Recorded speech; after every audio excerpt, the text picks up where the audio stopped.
ከነስሙ ነው ዛሬ ወገናችንን አሳምኘው ሞተው ማለት ነው።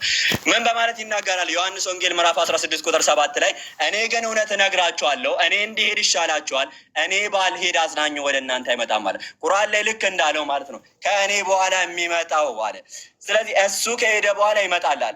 አጽናኙ የሚለው ቃል ላይ አስተውሉ። ፓራክሊቶስ ነው የሚለው። ፓራክሊቶስ የሚለው መጀመሪያ ወደ ቃሉ ስንገባ ማለት ነው። ፓራክሊቶስ የሚለው ትርጓሚው ምንድን ነው ከተባለ የሁለት ቃላት ውቅር ነው። ፓራ እና ክሊቶስ የሚል ማለት ነው። ፓራ የሚለው አሎንግ ሳይድ፣ እንዲሁም ደግሞ ክሊቶስ የሚለው ቱኮል በሚለው ተተርጉሞ ነው ብዙ ትራንስሌሽኖች ላይ አድቮኬት ወይንም ሶን ሶፎርስ ኮንፈርተር ተብሎ የተተረጎመው ማለት ነው። ይህ ትርጓሜ ግን ለብዙ ትርጓሜዎች ተጋላጭ ሆኗል፣ ለብዙ ትራንስሌሽኖች። ለዛም ነው አድቮኬት፣ ኮንፈርተር፣ ሄልፐር፣ ሶን ሶፎርስ የሚሉ ትርጓሜዎችን እዚህ ጋር የምታገኙት ማለት ነው። ይሄ ትርጓሜ ለብዙ ትራንስሌሽኖች አጋላጭ ሆነዋል፣ ተጋላጭ ሆነዋል። እንዲሁም ደግሞ ያንን አካል ኢየሱስ የጠቀሰውን አካል የሚገልጽ አይደለም። ለዛም ነው ታላቁ ፕሮፌሰር ግሌን ኔልሰን ዘ ወርክ ኦፍ ዘ ሆሊ ስፒሪት በሚለው መጽሐፉ ላይ ምን በማለት ይናገራል?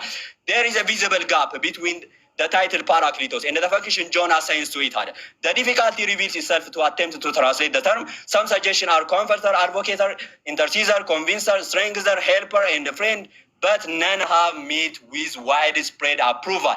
They all fail to capture accurately and comprehensively በማለት ይናገራል።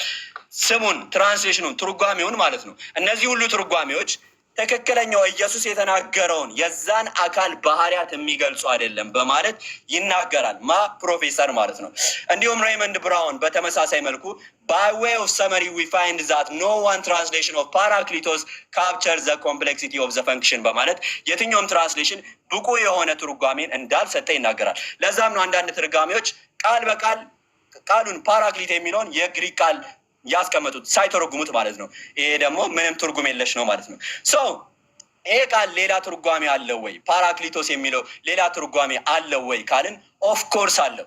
ፓራ የሚለው ሞርዛን የሚል ትርጓሜ ሲኖረው አኮርዲንግ ቱ ፌር ግሪክ እንግሊሽ ሌክሲካን ነው የከፈትኩልህ ያለሁት ሞርዛን የሚል ትርጓሜ ሲኖረው፣ ክሊቶስ የሚለው ደግሞ ስዊደ ሌክሲካንን ብንመለከት ለምሳሌ ክሊቶስ የሚለው ግሎሪ በማለት ተርጉሞታል ማለት ነው። ቃሉ ክሊቶስ የሚለው ቱ ግሎሪ ኦር ቱ ግሎሪፋይ የሚል ትርጓሜ ያለው፣ ቱ ፕሬዝ ኦር ቱ ግሎሪፋይ የሚል ሌላ ትርጓሜ ያለው፣ ወይንም ደግሞ ሞርዛን የሚል ትርጓሜ ያለው ማለት ነው። ፓራክሊቶስ የሚለው ፕሬዝድ ኢን ኤክሰስ ኦቨር ኦር ግሎሪፋይድ ኢን ኤክሰስ ኦቨር የሚል ትርጓሜ ያለው ማለት ነው። አህመድ የሚለው ስም ደግሞ ኤግዛክትሊ ትርጓሜው ምንድነው? ሞር ፕሬዝድ የሚል ነው። ኢየሱስ ክርስቶስ ደግሞ ምን ብሎ ተናግሯል ብለን ድምዳሜ መስጠት እንችላለን? አህመድ ብሎ ተናግሮ አህመድ የሚለውን ደግሞ የግሪክ ጸሐፊያን ተርጉሞታል። ለዚህም ዋነኛው ምሳሌው ምንድን ነው? የግሪክ ጸሐፊያን አንድን ስም የግሪክ አቻ በሆነ ኢኩቪለንት በሆነ ቃል ይተረጉሙ ነበር። ለዛም ኬፋስ የሚለው የጴጥሮስ ስም ትልቁ ማሳያ ነው። ኬፋስ ብሎ ጴጥሮስ የሚለውን ግሪክ ወደ አቻ ወደሆነ ቃል ተርጉሞታል። ኢየሱስ ያለው ምንድነው? ኬፋስ ሲለው አቻ ወደሆነ ቃል ተርጉሞታል። ኢየሱስ ደግሞ ጴጥሮስ ወደሚል አቻ ወደሆነ ቃል ተርጉሞታል። ኢየሱስ ምን ብሎ ተናግሮ ነበረ? ኦኬ ሰዓቴን መቀጠል ትችላለህ። ሰዓት ጨርሻለሁ። ኦኬ ሰዓትን መያዝ ትችላለህ። እንግዲህ ሁላችሁም እንደሰማችሁት ነው። ዛሬ መሐመድን በመጽሐፍ ቅዱስ እንፈልጋለን። ግን አንድ ጊዜ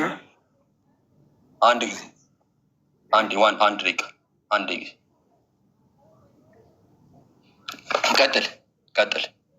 ሰዓቱን እያሳየ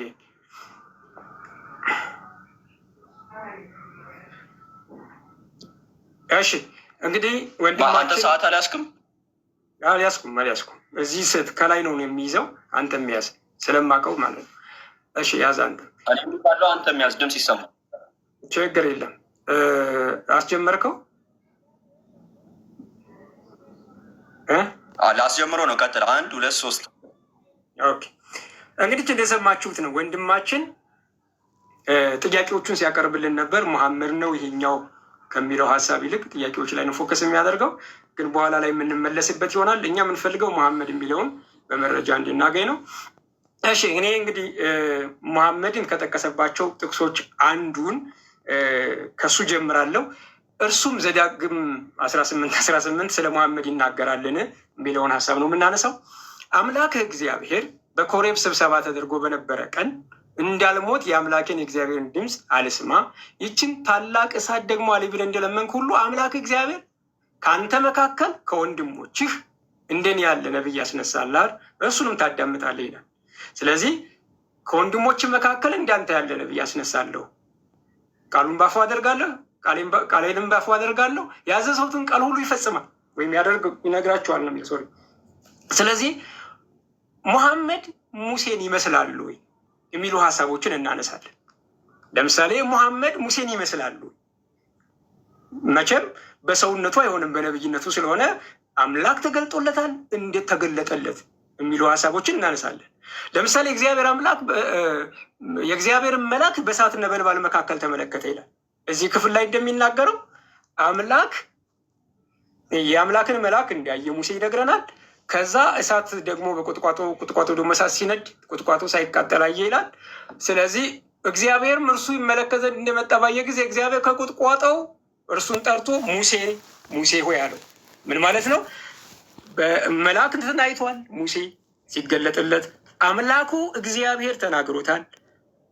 ደግሞም እኔ የአብርሃም አምላክ የአባቶቼ የአብርሃም የይስሐቅ የያዕቆብ አምላክ ነኝ ብሎ ማንነቱን ነግሮታል። እንቀጥል። ሙሴ ምን ማድረግ እንዳለበትና ለምን እግዚአብሔር እንደተናገረው እስራኤልን ከግብፅ አድኖ ወደ ከነዓን ወተትና ማር እንደምታፈሰው ሊወስድ እንደሆነ ሚሽኑን ነግሮታል። ቁጥር 13 ላይ ሙሴም እግዚአብሔርን አለ፣ ማን ነው ስምህ? ስምህን ቢጠይቁኝ ማን እላቸዋለሁ አለው። እግዚአብሔር ስሙን ነገረው። ያለና የሚኖረኝ ነኝ ብሎ በግልጽ ቋንቋ በማያሻማ መልኩ አምላኩ ተናገረው። ምዕራፍ 4ን በሙሉ ማንበብ ትችላላችሁ። ምዕራፍ 4ን እንደዚህ ማንበብ ትችላላችሁ ሙሉውን። ሙሴ እንዴት ይሰሙኛል አልተገለጠልኝም ቢል ተአምራት ሰጠው፣ ብትር ሰጠው፣ እጁን ብብቱ ውስጥ አደረገ፣ እጁ ተቀየረች። እሱ እንኳ ኮልታፋ ነኝ መናገር አልችልም ቢል እንኳ ወንድሙን አንተም ትናገራለህ፣ ቃፉን ባፉ ታደርጋለህ አለው። እኔ ካፍና ካፉ ጋር ሆናለሁ፣ የምታደርጉትን አስተምራችኋለሁ ብሎ አብሮ ምስክር ሰጥቶ ከሙሴ ጋር ወንድሙን አሮንን እንደላከ እንመለከታለን። አንድ መልአክ አይቷል። ሁለተኛ አምላኩ ተናግሮታል፣ የሚያደርገውን ነግሮታል፣ ከዛ ስሙን ነግሮታል። ከዛ ሰዎቹ ጋር ሲሄድ ማድረግ ያለበትን ተአምራት እንደተገለጠለት ማሳያ ሰጥቶታል። ምስክር ከጎኑ አድርጓል። የሙሐመድስ መገለጡ እንዴት ነው? ከሙሴ ጋር ይመሳሰላሉ። በሄራ ዋሻ የሚያስፈራውና የሚያስደነግጠው አካል ተገለጠ ይላል። የተገለጠለት አካል በኃይል ያዘኝ ይላል። ከዛ ጨመቀኝ መተንፈስ እስከሚያቅተኝ ማለት ሊሞት ትንሽ ሲቀረው ማለት ማንበብ ብሎ ማንበብ አላውቅም ሲለው እንኳን አይሰማው። እንግዲህ ከአምላክ ዘንድ የመጣ መልአክ ተመልከቱ። ከአምላክ ዘንድ የመጣ መልአክ አለማንበቡን እያወቀ አንብብ እያለ ደጋግሞ የጨመቀ መተንፈስ እስከሚያቅተው ድረስ ማለት ነው። ይሄ ሙሴ በዚህ መልኩ ተገልጦለታል። ይሄ የተገለጠለት አካል ራሱ ማን እንደሆነ አያውቅም። ሙሴ ያውቃሉ። ያው መልአክ እንደተገለጠለት ያውቃል። አምላኩ ስሙን እንደነገረው እናውቃለን። ለዚህ ጋር አላህ ተናግረዋል። አምላኩ ነግሮታል፣ አልነገረው። እስኪ አስቡት፣ ሊሞት ትንሽ እስከሚቀረው ድረስ ያውም 3 ጊዜ ማንበብ አላውቅም እያለው እንደዚህ ያለ መልአክ ነው ወይ ለሙሴ የተገለጠው? ይሄ እንዴት ብሎ ነው ከሙሴና መሐመድ የሚመሳሰሉ? መሐመድ ከመገለጡ በኋላ ራሱን ሊያጠፋ ወደ ተራራ እንደሄደ በተደጋጋሚ ነግረናል። ሰሒህ አልቡኻሪ 6982 ላይ አለ። ነቢይነቱን እንኳ የነገሩት ከድጃና ወረቃ የሚባሉ ሰዎች ናቸው። ከድጃ የምትባል ሴት በኋላ ላይ አነሰዋለሁ፣ በኋላ መጨረሻ ላይ አነሰዋለሁ። ከድጃ የምትባልና ወረቃ የሚባል ነገሩ ለህይወቴ ሰጋለሁ፣ ምን እንደደረሰብኝ አላውቅም እያለ ሲል ነው የምታዩት። የተገለ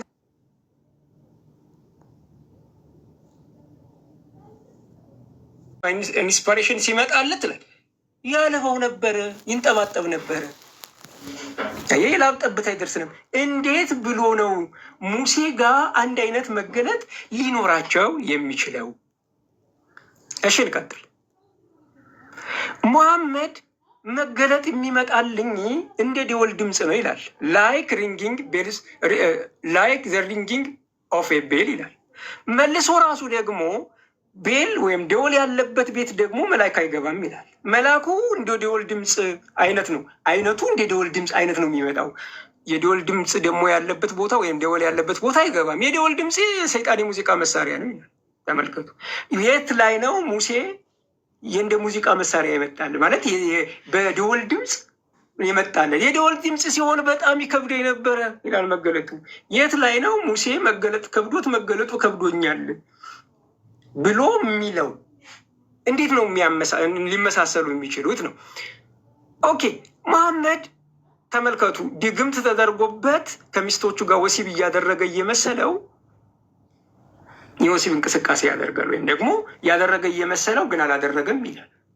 ይሄ ሙሴ የት ላይ ነው ድግምት ተደርጎብኝ እንደዚህ ያለ ነገር ደረሰብኝ ያለው? እንዴት ነው በነብይነት በመገለጥ ደረጃ አንድ አይነት ሊሆኑ የሚችሉት? መሐመድ አላህ አልተናገረውም። ክፍሉ ላይ መልአክ መሆኑን እንኳን አላወቀም። የሙሴን አይታችኋል። መልአክ መሆኑንም አውቀዋል። ገብቷቸዋል። መልአክ መሆኑንም አውቀዋል። አምላክ ሲናገረው ስሙንም ነግሮታል። በደንብ ዲቴል ነው ያወራው። ታምራት ሰጥቶታል። አብሮት የሚሆን ሰው ሰጥቶታል። በደንብ ነው ያወራው። መሐመድ ግን ይህንን አያውቅም ነበር።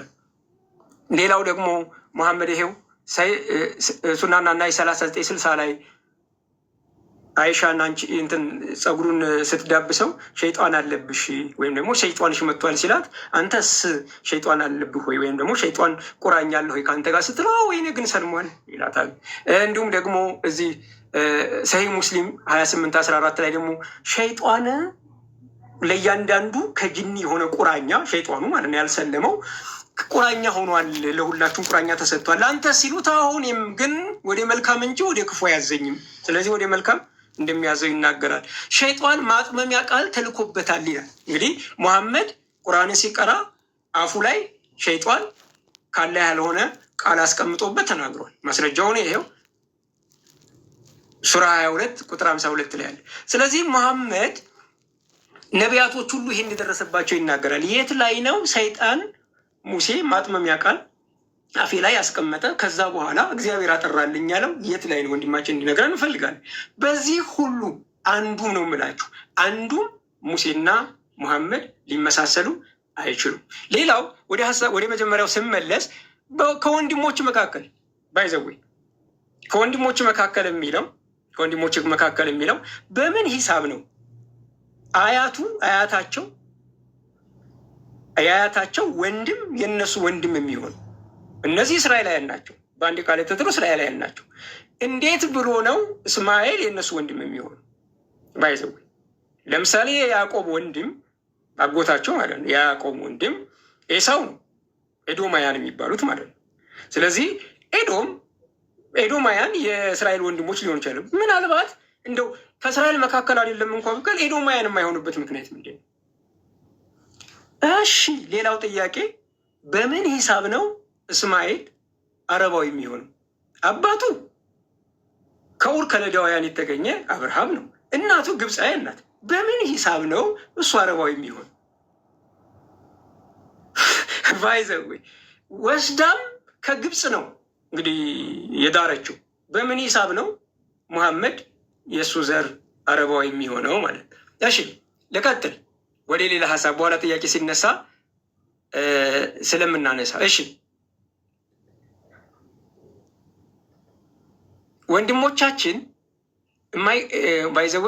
ወንድሞቻችን ሙሐመድን ፍለጋ የማይገቡበት ቦታ የለም።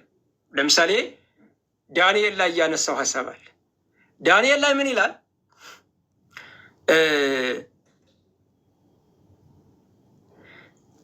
መንግስቱ ለዘላለም ነው የሚለው። ለምሳሌ ይቺ ዘላለም የምትለዋ ጋር ቻት አላም የምትለዋ ቃል ዘላለም ማለት ነው። ስለዚህ የትኛው ንጉስ ነው ለዘላለም ይኖረው? የትኛው ንጉስ ነው? እሺ ልምጣ። እነዛ ነገስታት ቁጥር 45 ምዕራፍ 2 ቁጥር 45 ላምላቸው ድንጋዩ እጁ ላይ ሳይነካ ከተራራ ተፈንቅሮ ብረቱንና ናሱን ስሙኝ፣ ብረቱንና ናሱን ሸክላውንና ብረቱን ወርቁንም ሲፈጨ እንዳየ እንዲሁ በኋላ የሚሆነው ታላቅ አምላክ ለንጉስ አስታውቆታል ይላል። ድንጋዩ እንግዲህ መጨረሻ ላይ የመጣው ማለት ነው። ማን ነው? ብረቱን፣ እና ሸክላውን፣ ናሱን፣ ብሩን፣ ወርቁን ባቢሎንን፣ ማዶ ፐርሺያን፣ ግሪስን እንዲን ሮምን በሙሉ የፈጨው ምንድን ነው ይላል? ድንጋዩ። ኦኬ። ስለዚህ ሙሐመድ ባቢሎንን አሸንፏል፣ ፈጭቷል። ፐርሺያን አሸንፏል፣ በዘመኑ ነበር። እሺ፣ ግሪክንስ አሸንፏል፣ በዘመኑ ነበር ከሮም ውጭ። ግን ድንጋዩ ሁሉን የሚያፈረሳቸው ድንጋዩ እንደሆነ ይነግረናል። እነዚህ ግን እንዴት ነው የሆኑ ሲባል እግዚአብሔር ራሱ አሶርን እንዳጠፋ ባቢሎንን ደግሞ እቀጣለሁ አለ። ስለዚህ ባቢሎንን ደግሞ መልሶ በማን እቀጣለሁ አለ? በፐርሺያን እቀጣለሁ እንዳለ ይናገራል። ፍላጻቸውን ሳሉ ጋሻዎች አዘጋጁ፣ በእግዚአብሔር ያጠፉት ዘንድ እግዚአብሔር ያጠፋት ዘንድ አሳቡ በባቢሎን ላይ እና በሜዶን ነገስታት መንፈስ አስነስቷል። የእግዚአብሔር በቀል የመቅደሱ በቀል ነውና። ስለዚህ ምን ማለት ነው? ባቢሎንን ለማጥፋት ማንን አምጥቷል ማለት ነው? የሜዶንን ነገስታት መንፈስ አነሳስቶ አጥፍቷል። ስለዚህ ምን ማለት ነው? አንድ ንጉስ በአንዱ ንጉስ እየተጠቀመ እያጠፋ የሮምን ንጉስ በእስልምና ንጉስ አጠፋ እንበል። ግን የማንን መንግስት ነው የሚመሰርተው? የራሱን መንግስት ነው እግዚአብሔር እንጂ የሙስሊምን መንግስት አይደለም። ለምሳሌ በኤዶማያንን ባቢሎንን አጥፍቷል። ስለዚህ የሜዶንን ነገስታት የእግዚአብሔር መንግስት ናቸው አይደሉም። እግዚአብሔር ግን ይጠቀምባቸዋል። ባቢሎን አሶርን ለማጥፋት ባቢሎን ተጠቅሟል። ባቢሎን ተጠቀመ ማለት የባቢሎን የእግዚአብሔር መንግስት ነው ወይ? አይደለም፣ መልሶ ቀጥቷቸዋል። ስለዚህ ወንድማችን ያለው የተሳሳተ ነው። እሺ ተከተል።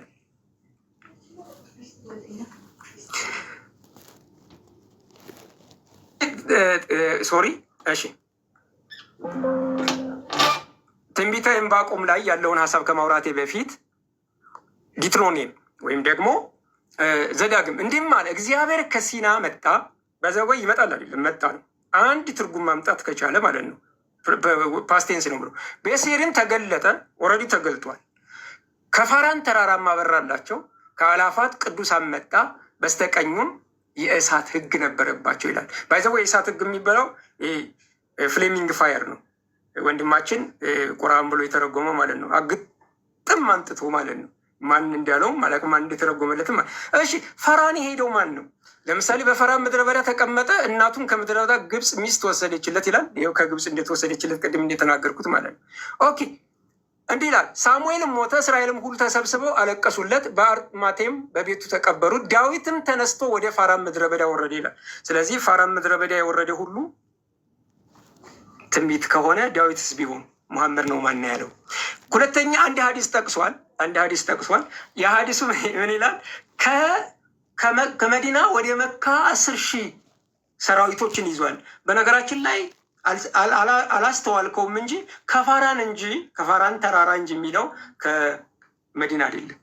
ባይዘወይ መዲና ውስጥ ብትኖር እንኳ ከተራራውና ከምድረ በዳው ሁለቱ ይለያያል። እሱን እንዲታቀው ነው። ክፍሉ ግን ምንድን ነው የሚለው? ከፋራን ተራራ በራላቸው። አያችሁ፣ ከተራራው ጋይስ። ስለዚህ ወንድማችን ደግሞ ከመዲና የሄደበትን ማለት ነው የሚያወራል። ስለዚህ ፋራንና መዲናን መለየት የለብህም ወይ?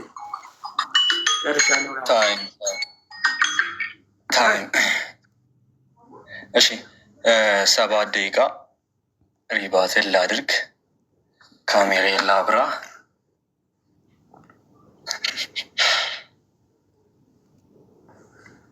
እሺ ጀምር። ቢስሚላህ ጋይዝ። ኦኬ ለስ ዱ ኢት።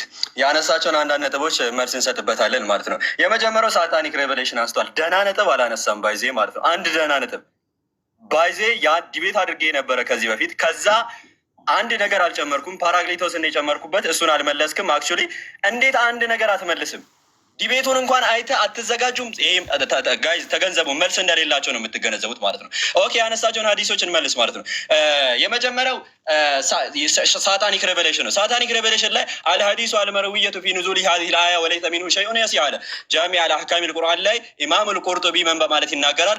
ይሄ ስለ ሳታኒክ ሬቨሌሽን የሚያወራው ሁሉም ዘገቦች ደኢፍ ነው። ስለዚህ የጀመረው ወገናችን ከምንድን ነው? ከደኢፍ ዘገባ ነው ማለት ነው። ደኢፍ ዘገባ አትጥቀስልኝ እባክህ። ደኢፍ ዘገቦችን ይዛ አትምጣ ማለት ነው። እኔ ጋራ እንደለመዳችሁት ማለት ነው። እኔ ጋራ ግን እንደዚህ አይሰራም። ሁለተኛው ደግሞ ጋብርኤል እንደተገለጠላቸው አያውቁም ነበረ የሚል ሀሳብ አንስቷል። ጅብሪል እንደተገለጠላቸው የተገለጠላቸውን አካል አያውቁም ነበረ የሚል ሀሳብ አንስቷል። ታሪክ ጠበሪ ላይ ኢማም ጠበሪ ኮት ያደርጓል ማለት ነው። ሀታ ኢዛ ካነት ፊ ወሰጥ ሚን ጀበል ሰሚቱ ሰውተ ሚነ ሰማይ የቁሉ ያ ሙሐመድ አንተ ረሱለላህ ወአና ጅብሪል አለ። ጅብሪል ራሱ አንተ የአላህ መልእክተኛ ነህ፣ እኔ ደግሞ ጅብሪል ነኝ ሲል ትመለከታለህ ማለት ነው። ስለዚህ አሁንም በድጋሚ ዋሽተሃል ማለት ነው።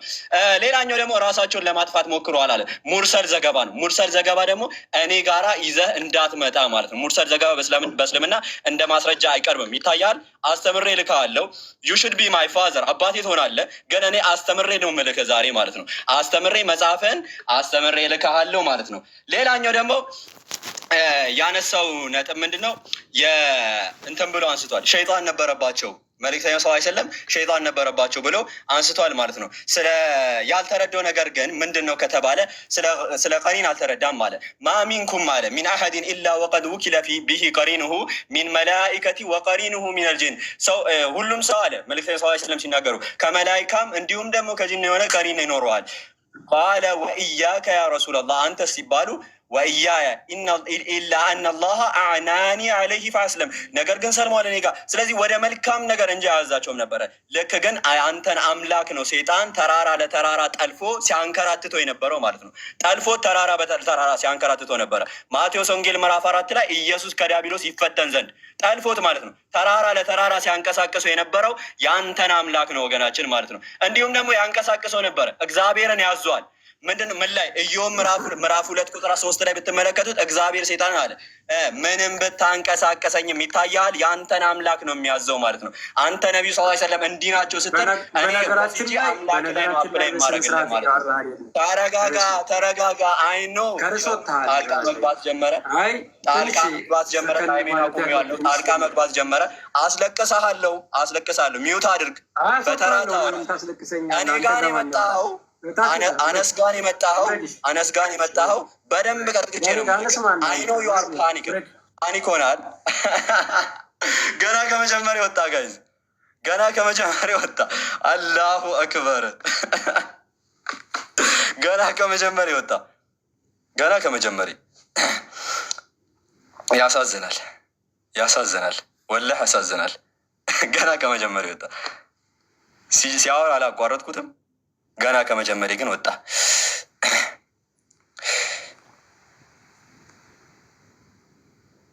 ኦኬ ወንድሞች ግቡሽ።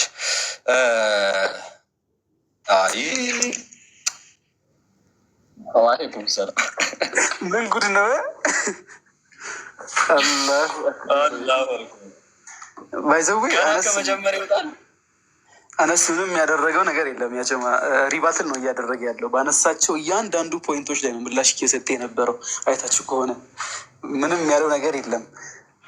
እያንዳንዱ ያነሳቸው ነቢ መሐመድ ሰለላሁ ዐለይሂ ወሰለም ላይ ከሙሴ ለመመሳሰሉ ያመጣቸው መረጃዎች ነው መልስ እየሰጠ ያለው። በተመሳሳይ መልኩ ደግሞ ያንኑ መስፈርት ባይብል ላይ ያላሉ ነቢያቶች ይሰራል ወይስ አይሰራም የሚለውን ነገር ሲያሳይ ነው እንግዲህ ተርበት ቦታ የወጣውና ወቁል ጃአ አልሐቁ ወዘሀቀ አልባጢል ኢነ አልባጢለ ካነ ዘሁቃ ማለት ወላሂ ይሄኔ ነው በቃ አሳይተናል። በቂ ነው። አላሁ አክበር።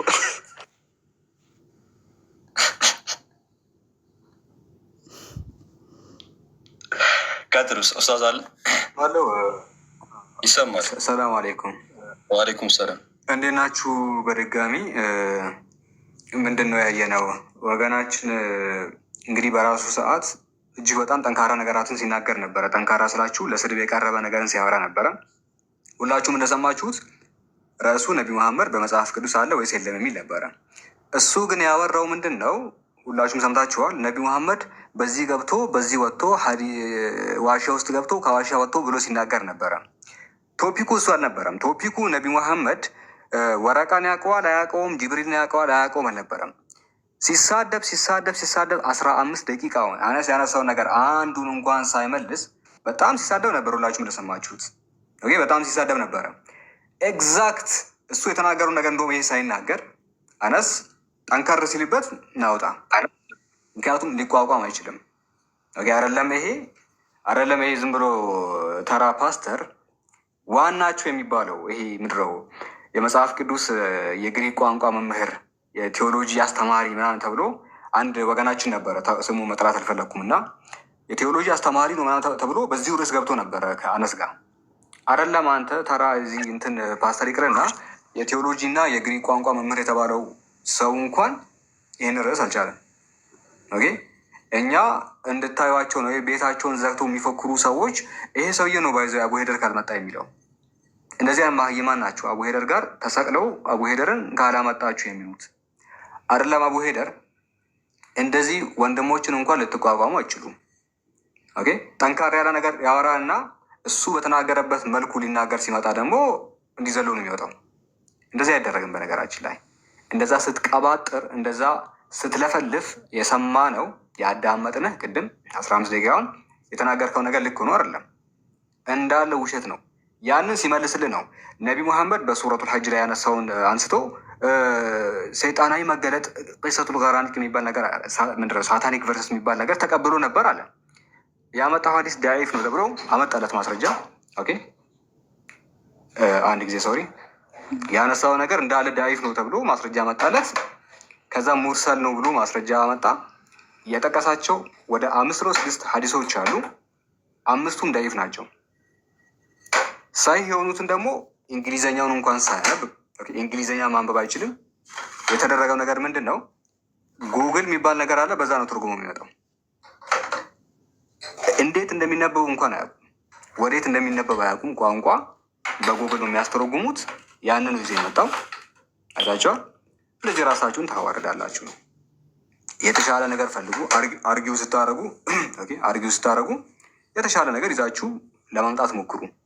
እንደዚህ አይነት የቅጥፈት ነገራቶችን ይዛችሁ ከመጣችሁ በእርግጠኝነት ዘላችሁ ነው የምትወርዱት። ልክ ይሄ ወገናችን እንዳደረገው ዘለ ነው የምትወጣው። ልትቋቋም አትችልም። ዲስ ሪያሊቲ፣ በቃ ይሄ ሪያሊቲ ነው። ምናልባት ደግሞ በዚሁ ርዕሱ ሳይቀየር ዳህና ሰው ካላችሁ፣ ዳህና መምህር ካላችሁ ያ መምጣት ይችላል። ዳህና መምህር የሚባለው የቴዎሎጂ አስተማሪ መጥቷል። ኦብቪየስሊ ውይይቱን ማዳመጥ ትችላላችሁ።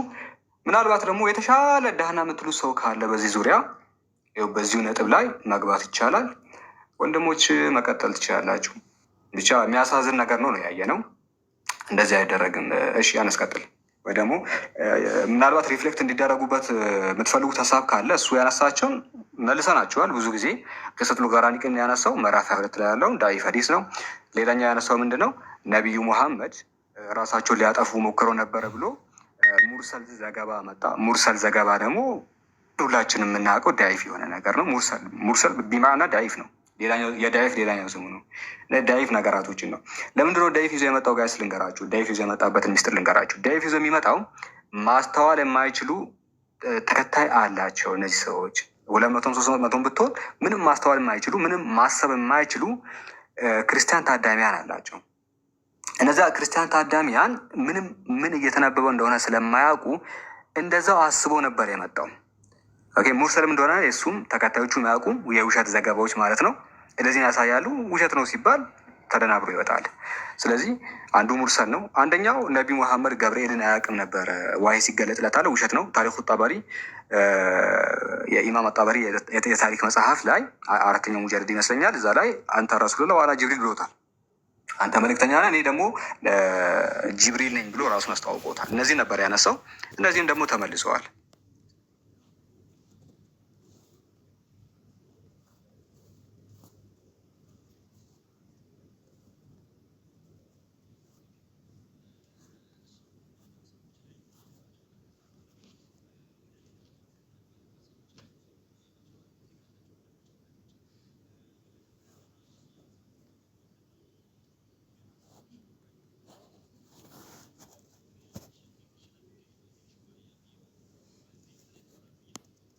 ይሄ በጣም ነው የሚያሳዝነው እና እኔ በጣም ትንሽ ውስጤ ተከፍቷል። ምንም ቢሆን ግን ሀሳቦች ላይ አንዳንድ ያነሳቸው ሀሳቦች ላይ ሄድባቸዋለሁ ማለት ነው። ሌላው ካነሳቸው ነጥቦች መካከል ኦላም ምናምን የሚል ሀሳብ አንስቷል።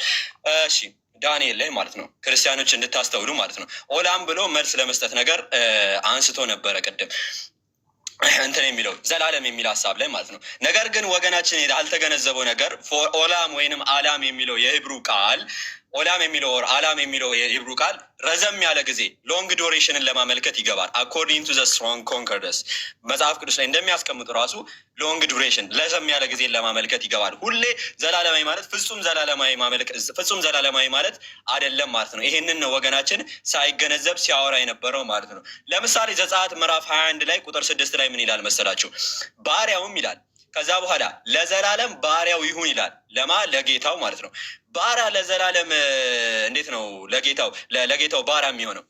ለጌታው ባሪያ ለዘላለም እንዴት ነው ባሪያ የሚሆነው? አይሆንም ራሱ። ነገር ግን ረዘም ያለ ጊዜን ለማመልከት ይገባል ማለት ነው። ኢቨን ዮናስ ወይንም ጆና 3 ቀን በአሳ ነባሪ ሆድ ውስጥ ያሳለፋትን 3ቱን ቀን ምን በማለት ይገልጻል? ዘላለም እያለ ይገልጻቸው ነበረ። አሁንም ያነሳው ነጥብ እዚህ ግባ የሚባል ነጥብ አላነሳ። ሌላኛው ደግሞ ኢስማኤል አረብ አይደለም ማለት አላሁ አክበር ኢስማኤል አረብ አይደለም የሚል ነጥብ አነሳ እና በጣም ያሳቀኝ ነጥብ ነው። እና ለምሳሌ ኬዳር ራሱ ብንመለከት የእስማኤል ልጅ ነው እና ኢሳያስ ምዕራፍ 21 ላይ ኬዳርን ራሱ አረብ እንደሆነ ይገልጸዋል ራሱ። ስለዚህ አርጊመንቱ አሁንም ደህና አርጊመንት ምንም ሌላ ያነሳው ነጥብ አልታየኝም። ከዚህ ውስጥ ያነሳው ነጥብ ማለት ነው የአይሻ ልብስ ውስጥ ምናምን የሚል ነጥብ አንስቷል። የአይሻ ልብስ ውስጥ ብሎ ያነሳው ነጥብ ደግሞ በተመሳሳይ ዳኢፍ ዘገባ ነው ይዞ የመጣው ማለት ነው። እንደተለመደው ከዳኢፍ ውጪ ምንም አዲስ ነገር ይዞ እንደማይመጡ ወገኖቻችን ትገነዘባላችሁ ማለት ነው። እና አይ ቲንክ ሀሳቦቹን ሄጄባችኋለሁ። አይዲያ ካላችሁ፣ እኔ ግን በጣም ነው የከፋኝ በዚህ ፍጥነት መውጣቱ። ሌላ አፖሎጂስት ካለ በዚህ ቶፒክ የሚወያይ ደህና አፖሎጂስት ካላችሁ ላኩ። ደህና አፖሎጂስት ካላችሁ ማለት ነው። እነዚህ ናቸው የእናንተ ቤስት አፖሎጂስቶች ክርስቲያኖች፣ እነዚህ ናቸው። ያሳዝናል ወላሂ። እና አላኩል ያህል ሀሳብ ካላችሁ ሀሳቦቹ ላይ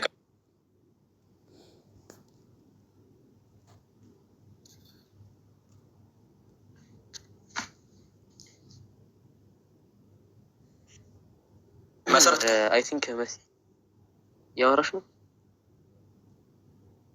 አይ ቲንክ ያወራችን ኔትወርክ ይዞታል መሰለኝ። እና ኤኒዌይስ እሷ እስከምትጨርስ አንዳንድ ሀሳብ ልስጥ። ሰላም አለይኩም በድጋሚ ሁላችሁንም ጀሞ ያው እንግዲህ የምንታዘበውን አክቹዋሊ ታዘበናል። ሁላችንም መታዘብ ያለብንን ታዘበን ያለፍነው እና ወላሂ ነው ብላችሁ ከመጀመሪያ ስንነሳ አልሐምዱሊላህ ሰውየው እንደፈለገ ምንም ቢል ማለት ነው ጋይስ። አንደኛ ነገር መግቢያ ላይ የራሳችንን ነገር አፓያርግተን ነው የገባን። ሁለተኛ ነገር ደግሞ እሱ እንደዛ እንኳን እያወራ ስድብ ብሎ ነው የወጣው። አክቹዋሊ ማን ተሳደበ ማን ምን እንዳለ ሁሉም ሳያውቃል ማን ምን እንዳለ ማለት ነው። ከስር ኮሜንት ላይ የነቢ ሙሐመድ ባህሪ ያሸማቀቃቸዋል የምትሉ ክርስቲያኖች ማለት ነው። አክቹዋሊ ለእናንተ አንድ ነገር ልንገራችሁ። ዛሬ ዳዊት ራሱ መታዘብ ትችላላችሁ እኮ ሰውየው በአምላኩ ባህሪ ተሸማቆ ነው የወጣው። ባይ ዘ ዌይ ፎር ኢንፎርሜሽን ኦኬ፣ ለእናንተ መረጃ ይሆናችሁ። ሰውየው በአምላኩ ባህሪ ተሸማቆ ነው የወጣው። አፍሮ ነው የወጣው። እኛ የነቢ ሙሐመድ ባህሪ ምን ያክል ውብ እንደሆነ አሳይተናል። ዛሬ ወላሂ አሳይተናል። አነስ እያንዳንዱ ጥያቄ እየመለሰለት ነበረ። እሱ ግን የአምላኩን ባህሪ ገና መስማት ሲጀምር ኢየሱስ እንዲህ ያለበት ብሎ ገና መስማት ሲጀምር ሸመቀቀው፣ አሸማቀቀው፣ አሳፈረው። አይችልም እንደዚህ አይነት ነገር መስማት። እሱ በቃ ሽምቅቅ ነው ያለው በቃ በአምላኩ ባህሪ። እኛ ግን ያ ነገር ውሸት መሆኑን ስለማውቅ የነቢ ሙሐመድ ሰለላሁ ዐለይሂ ወሰለም ባህሪ እኛን ስለሚያኮራን እሱ ቢጠቅሰው ጠቃላ ነገር ውሸት መሆኑን ስለምናውቅ ዲስፕሩፍ እናደርገዋለን። እኛ ውድ ነቢ ስብዕናቸው እንኳን እናንተ እንደምትት ቀርቶ መጽሐፍ ቅዱስ ላይ የመሰከራችሁ ናቸው መሆናቸውን እያሳየን ያለን ፕሩቭ ያደረገንላችሁ። እናንተ ግን ገና አምላኩ ጋይዝ በደንብ አስተውሉ።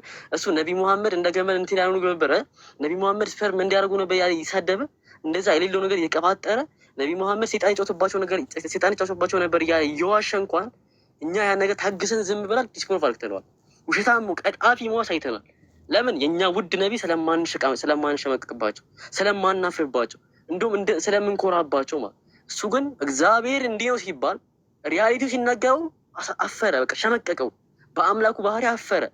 በሰው ፊት እንደው በአምላኩ ባህሪ ተሸማቀቀ። እና የሆነ በነቢ ሙሐመድ ባህሪ አትበሉ። ፓስተራችሁ ነው በአምላኩ ባህሪ ተሸማቀቀው።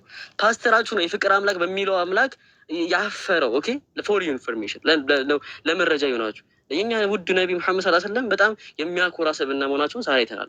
ከዛም አልፎ በመጽሐፍ ቅዱስ ራሱ የኩሩ ነቢይ የኛ ወላሂ ነው ላችሁ ጋይስ። አጀማመሩ ራሱ አነስ 20 ጥቅስ የጠቀሰለት ሰውየው ግን አንድ ጥቅስ እሱን አልመለሰላቸው። አንዱ ጥቅስ ራሱ ዘዳግም ላይ ያለው የሆነ ነገር አወራ፣ በቃ ተውት ሄደ እሱ ራሱ። እስቲ ለምሳሌ ያክል አሁን ከአነሳቸው ውስጥ ለምሳሌ ግሬት ኔሽን መልሶለታል። ይህን አልመለሰለትም። ግሬት ኔሽን የሚለው ማን እንደሆነ አንዳቸውንም አልመለሰለትም። ለምን? ጃሂል ነው። አክቹዋሊ ማንም ያውቃል ጃሂል መሆኑን። ፈርቶ ምን አደረገ? በመሀል ላይ ፈርቶ ወጣ። ቢቆይ ዲቤቱ ቢቀጥል ምን እንደሚደረግ ያውቃል። ገና ከጅምሮ አይቶታል። ዲቤቱ ቢቆይ ወላሂ ልጁ በቃ ዳሜጅ ነው የሚሆነው፣ ሙሉ ዲስትሮይ ነው የሚሆነው። ይህን ስላወቀ አነስ የሚያወራበትን ቋንቋ ያውቀውን ጀለስ አዲስ ነው የሆነ ለቋንቋው ፋሚሊየር ነው ባዘዌ። እንደውም እኔ ምንድነው ዲቤቱን ብትሉኝ አነስ እያስተማሩ ነበር ነው የምላችሁ። ጺሙን እያሻሸ ይማራል ቁጭ ብሎ በቃ ቁጭ ጉቡ በስተማሪ እጁን አጣጥፎ ምናምን ቁጭ ብሎ ጺሙን እያሻሸ ይማራል ከአነስ ማለት። አነስ እያወራን አያውቅም። ከውስጥ ይልቁልታል ትርጉሙ ምናምን እሱ ራሱ አላቁለትም፣ ደንግጦ ነበር። አይነት የሚያወራን አንድ አያውቅም፣ ወላሂ አንድን አያውቅም። ሰው ይታዘባል ከፊቱ እና እንደው ለክርስቲያኖች ደግሞ እዛ በነቢ ሙሐመድ የሚያሸማቅቅ ባህሪ የምትሉትን ወደዚ በእናንተ ስ የታወቀ ንግግራችሁ እና ፓስተራችሁ ግን ዛሬ ታይቷል። በቃ ምን ያክል በአምላኩ ባህሪ እንደሚሸማቀቅ በኢየሱስ ባህሪ እንዴት እንደሚሸማቀቅ ዛሬ አይተናል ፓስተሩ እና እናዝናለን። በአምላካችሁ ባህሪ ትሸማቀቃላችሁ። በኋላ እንደዚህ አይነት ናችሁ እናንተ ማለት እዛ ሱሳር በጣም ነው የምናዝነው። አሁንም ሪል ቅድም እንደነገራችሁ አነስ በዚህ ርዕስ ላይ ከአነስ ጋር ዲቤት የሚገባ ከዚህ ቀደም አይተናል። ባይዘዊ ቴዎሎጂ ከዚህ በላይ የሆነ አስተማሪ ስነ መለኮት ላይ ሊቅ የሚባልን ሰው አነስ እንዴት እንዳደረገው አይተናል። ባለፈው ቁጭ አድርግቶን ያስተማሩ። ድጋሚ ይመጣ አንድ ፓስተር ይምጣ፣ ማንም የለም አክቹዋሊ። እስቲ የሚመጣ ካለ ከኦርቶዶክስ የሚም ከምናምን ነቢ ሙሐመድ መጽሐፍ ቅዱስ አልተጠቀሱ የሚል ካለ አነስ ፊት መጥቶ ይቁም። አትመጡም። ሙስሊሞች በፊትም ድፍረት የላቸው። ይሄ ድፍረት ነው። እንደው እንደዚህ አይነት ደግሞ አይናሎጅ ልጅ ሲጀመር የመጣበት አላማው ምንድን ነው? የሆነ ነቢ ሙሐመድን ተሳድቦ ለመውጣት ነበረ። አልተሳካለትም። ተዋርዶ ነው የወጣው። የአምላኩ ባህሪ ላይ አፍሮ ተሸማቆ ነው የወጣው። አልሐምዱሊላህ እንደው እንደፈለገ ከ10 ደቂቃ በኋላም ከ20 ደቂቃ በኋላም ቢወጣም ግን እኛ የእኛ ነቢ መሐመድ ስለ መጽሐፍ ቅዱስ የመጠቀሳቸው ሳይተናል። እሱ ደግሞ ምንም ሪስፖንስ አላምሰጡን ከቁም ነገር አልሰውን ከቶም እውቀት ስለሌለው ማለት ጃሂል ስለው ነው። አሁን ይሄን ነው እንግዲህ አሁን በየፖድካስቱ እየወሰዱ ኢንተርቪው የሚያደርጉት። በአላህ ታዘቡልኝ ምን አይነት ህዝብ ላይ እንደምንኖር ከምን አይነት ሰው ጋር እንደምንኖር። አሁን ይህን ጠርተው ፖድካስት ላይ አስቀምጠው ኢንተርቪው ያደርጉታል። ኦኬ እስቲ መሀመድ ምን ትላለህ ነቢ ሙሐመድ ላይ ምናምን። አሁን ይህን ጃሂል ነው እንግዲህ ፖድካስት ላይ ቢሲቢላ ኔስ እንዲህ አይነት ዘመን ላይ ነው ያለ ነው ምናምን። ብዙ አዋቂዎች ተቀምጠው ሳለ እንደዚህ አይነት ጃሂሎች ግን በየዩቲዩብ እየተሽከረከሩ ያወራሉ። እንግዲህ እና አላኩል ያህል ቀጥሎ ወንድሞች አሳካላችሁ።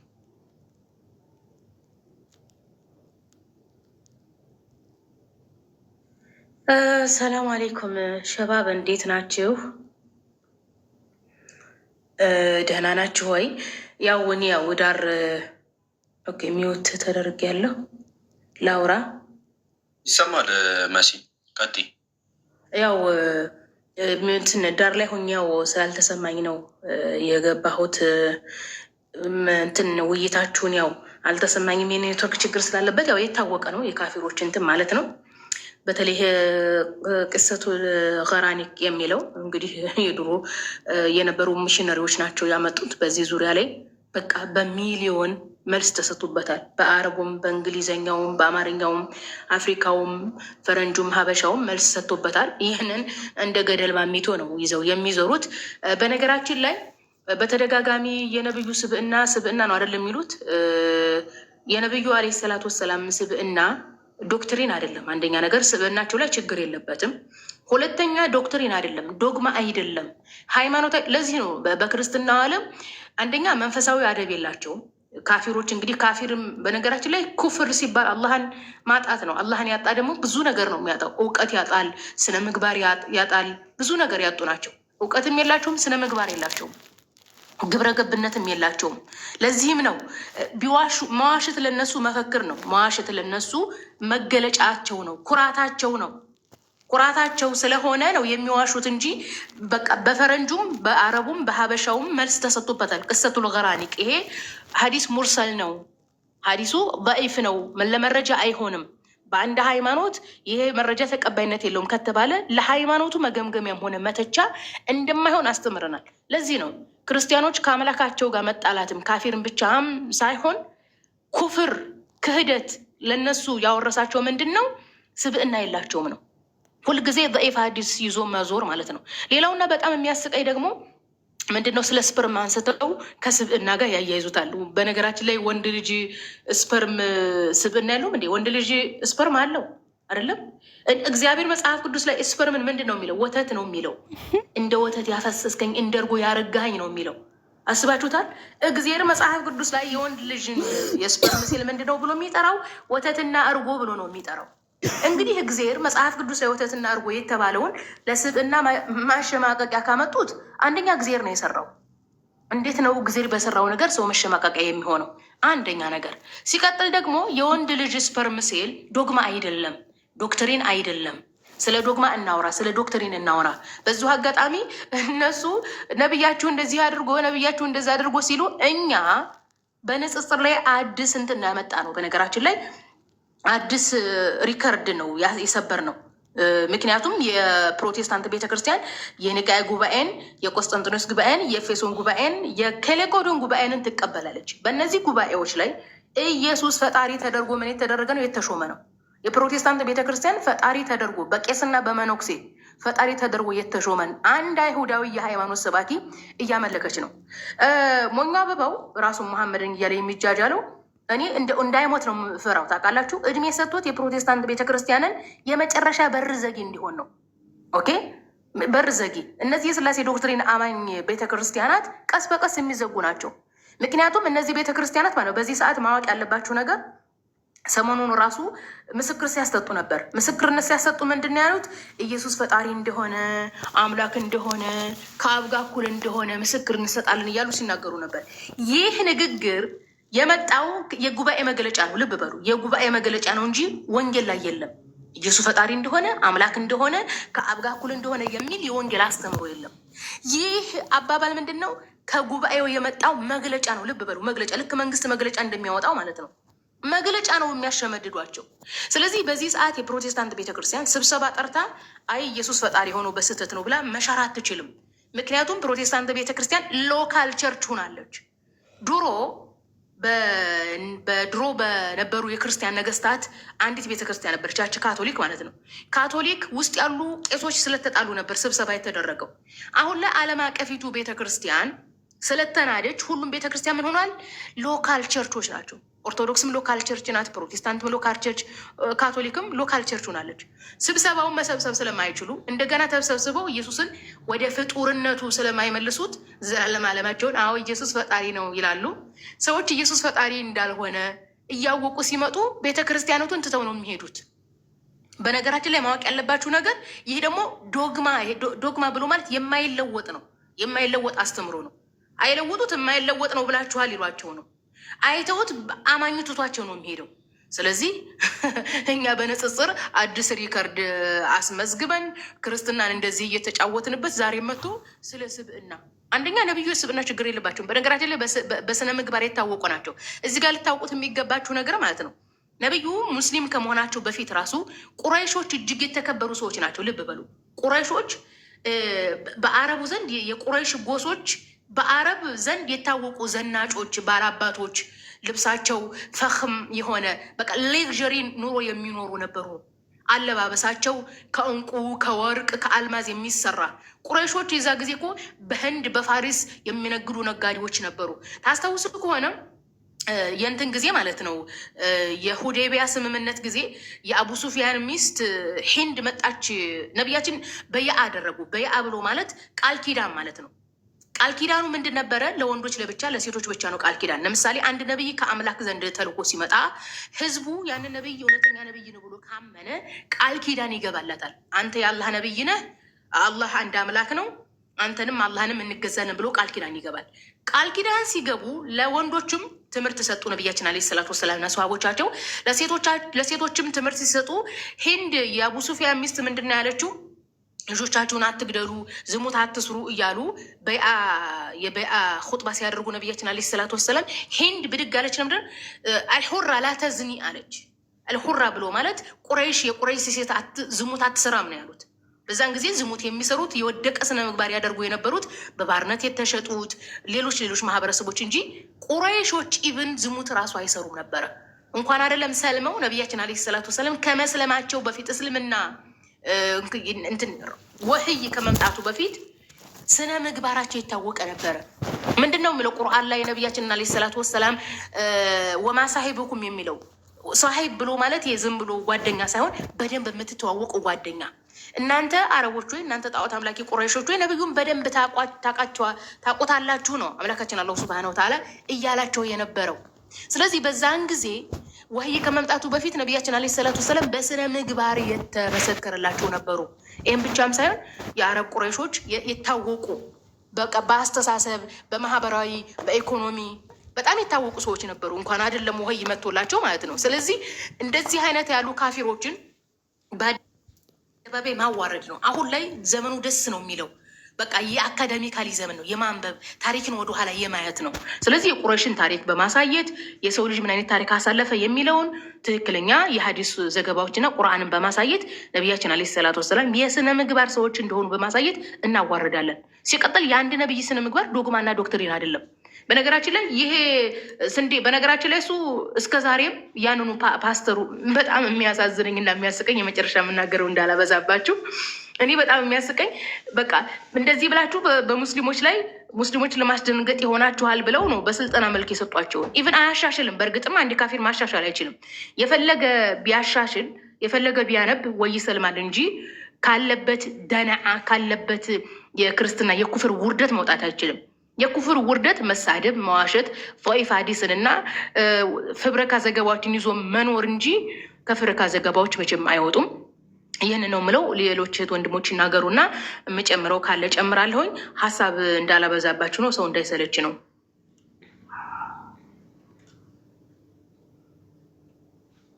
ሌሎቻችሁ ሀሳብ ካላችሁ መቀጠል ትችላላችሁ። እነመወዳ ሀሳብ ካለች ቀጥይ።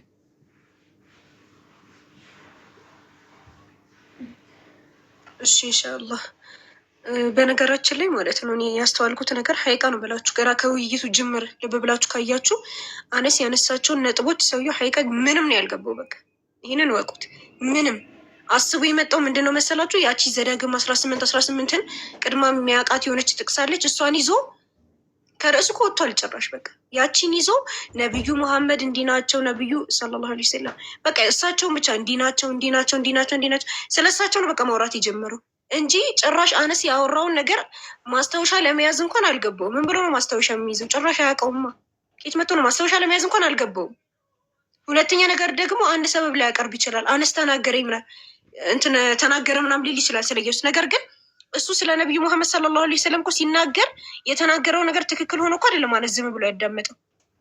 ሲናገር ሰምታችሁታል። እንግዲህ አበባው በጣም መጥፎ ነገራቶችን ስለ ነቢዩ መሐመድ ሰለላሁ ዐለይሂ ወሰለም ሲናገር ነበረ። ግን ለምንድን ነው ዝም ያልነው? ብዙ ጊዜ በእንደዚህ ነገር እየተደበቁ ስለሆነ ይህንን ነገር በቃ መልስ እንዲያገኝ ነው። በዚሁ ህዝቡ እንደሚያጭበረብሩት ዳዒፍ ሀዲስ ይዘው እንደሚያታልሉት ዛሬ ህዝቡ ማወቅ ስለነበረበት ነው። ዳዒፍ ሀዲስ ይዘው ተቀባይነት የሌሉ ነገራቶችን ይዘው ውሸት እየጨመሩ የሚቀባጥሩትን እንዳለ ዛሬ ግልጽ ሊወጣበት ነበረ። ያቺን ነገር እንዳለ ግልጽ እንደሚወጣበት ስለገባው ገና ሲጀምር አነስ ነገሩ ዳዒፍ መሆኑን አስረዳው። በቃ ይሄ የሚያመጣው ማስረጃ ምን እንዳለ ግልጽ ሲያወጣበት በቃ ደነገጣ። ምን ያደርግ ያሰበ የነበረው ነብዩ መሐመድ ሰለላሁ ዐለይሂ ወሰለም ተሳድቦ ለመውጣት ነው። ሲሳደብም ወይ ተሳድቦ መጀመሪያ አነስ በቃተው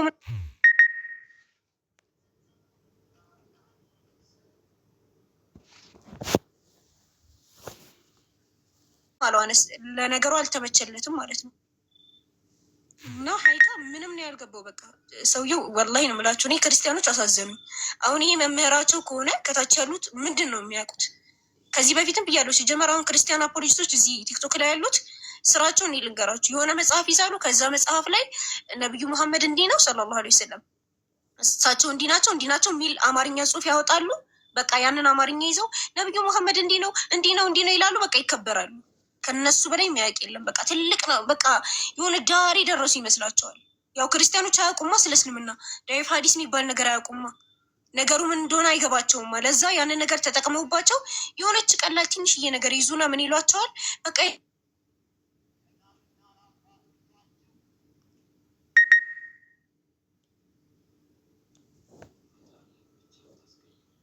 ከኔ መስሎኝ ነበረ፣ ከእሷ ነው። እሺ አንድ ሀሳብ ለመጨመር ያህል ነው መወዳ እስክትመጣ ድረስ እና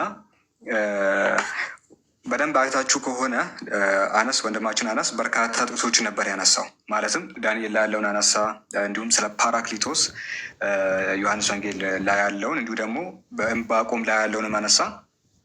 በርካታ ፕሮፌሲ ነበር ያነሳው።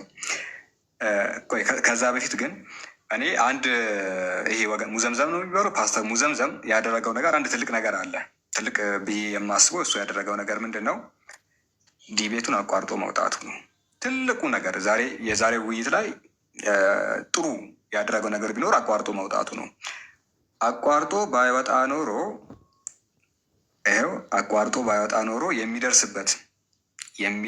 የሚደርስበት ትልቅ ቀውስ ነበረ። በተለይ ጥያቄና መልስ ላይ እኔ የተወሰነ ነገር እንትን ስል ነበረ ወንድማችን አናስ ሲዘጋጅ እና ሳያቸው ነበር ጥያቄዎቹን።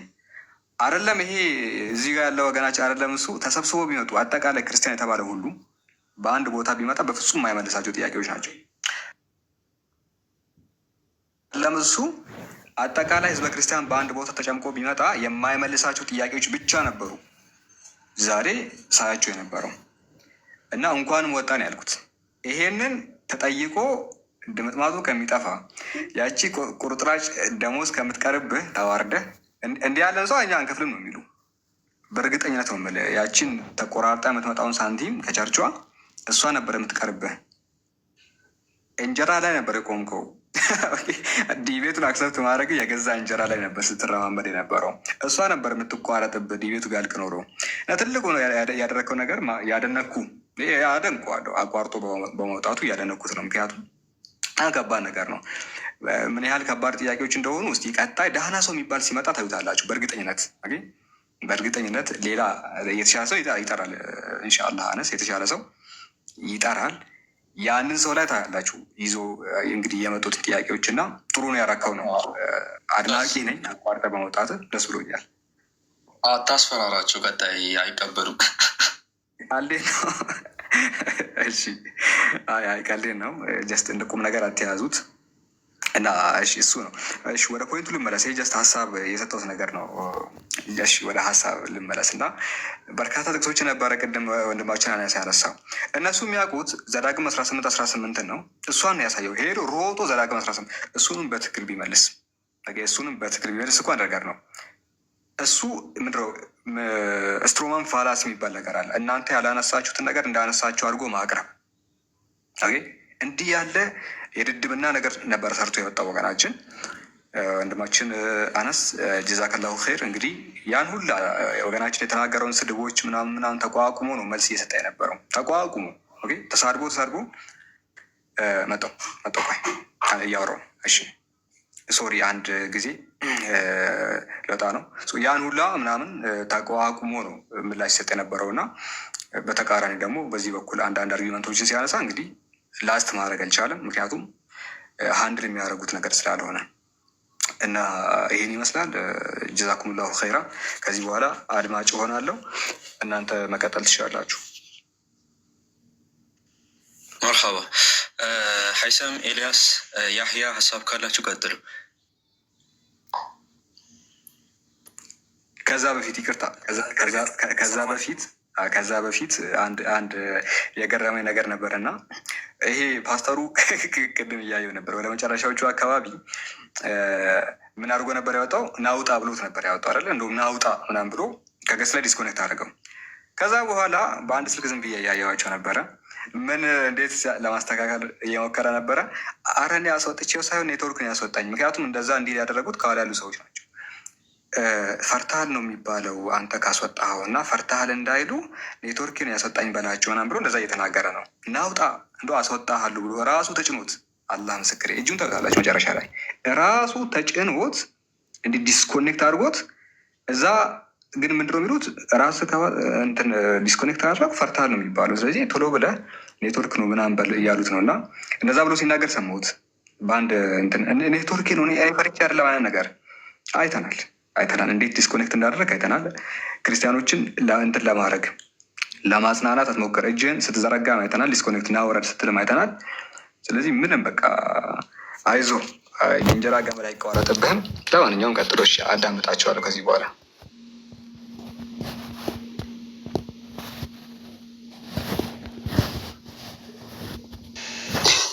ኸይር ሰላም አለይኩም ወረህመቱላህ። አይ ቲንክ ኔትወርክ ጥሩ ነው ይሰማል ይመስለኛል። ወንድሞች ሁሉንም ሀሳብ አንስተውታል። ምናልባት እዚህ ያላችሁ 900 ምናምን ሰዎች ወንድም ፋሩቅም እንደዚሁ ለአንዱ አቅርቦለታል የውይይት ጥሪ ቪዲዮ እየገባችሁ ሪፖስት አድርጉለት፣ ላይክ ሼር የሚደረገውን በሙሉ አድርጉለት። እንግዲህ ደፋር ሆኖ የሚመጣ ከሆነ እንጠብቃለን። እንግዲህ የወንድም ፋሩቅን ከዚህ በፊት ጥሪ ያቀርቡለታል፣ ባይቀበለው ማለት ነው። እስቲ ተቀበሉት ይመጣ እንደሆነ እናያለን።